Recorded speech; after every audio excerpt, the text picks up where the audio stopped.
এদিকে গ্রামের রমেশ, তার স্ত্রী সীমা আর ছেলে রাজু যেই বাড়িতে থাকে সেই বাড়ির চালের উপরেই লাউটি ঝুলছিল।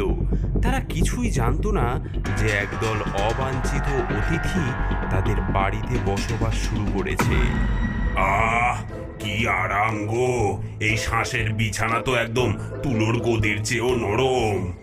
লাউয়ের ভেতরে বসে ডাইনির ছেলে লাউয়ের ফাটল দিয়ে উকি মেরে দেখে। মা মা, এই জানলা দিয়ে দেখো, ওই ঘরটা দেখো। ছেলেটার কত সুন্দর সুন্দর খেলনা। দেখো, একটা কাঠের ঘোড়া, লাল রঙের মার্বেল, রঙিন বল। মা, আমি কয়েকটা নিয়ে আসি না মা? থাম বদমাস, একদম আস্তে, অত হইচই করবি না। লাউয়ের ভেতর এত লাফালাফি করলে লাউটা যে টিন থেকে পড়ে যাবে, আমাদের উপস্থিতি ধরা পড়ে যাবে। চুপি চুপি আয়, কেউ যেন টের না পায়। এটা আমাদের গোপন আস্তানা, সেটা কিন্তু মনে রাখিস। কিন্তু মা, ওই কাঠের ঘোড়াটা দেখেছো? আমি ওটা চাই। আচ্ছা আচ্ছা, ঘোড়াটা আনতে পারিস, কিন্তু কোনো শব্দ করবি না। এদিকে ডাইনির স্বামী ঘুমাচ্ছিল। হঠাৎ তার নাকে একটা সুগন্ধ আসে, মাংসের সুগন্ধ, খুব মিষ্টি গন্ধ। তার পেট গুড়গুড় করে ওঠে। আহ, কি গন্ধ! কোথা থেকে এত সুন্দর গন্ধ আসছে? আমার পেট তো চোঁচো করছে। এই নতুন বাড়িতে আমাদের গৃহপ্রবেশের ভোজ চাই গো গিন্নি।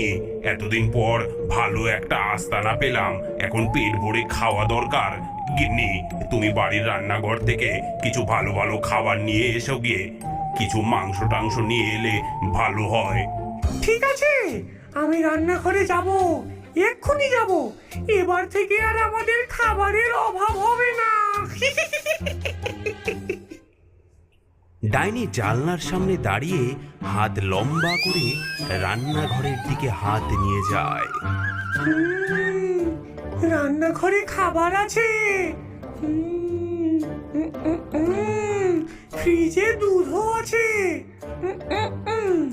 আর আর মশলা, ও মশলা ছাড়া তো রান্নাই হবে না, সব আনতে হবে।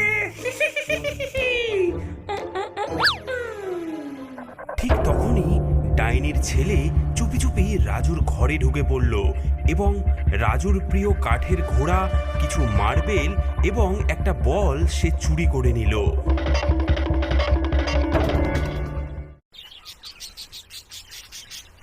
মা মা, এদিকে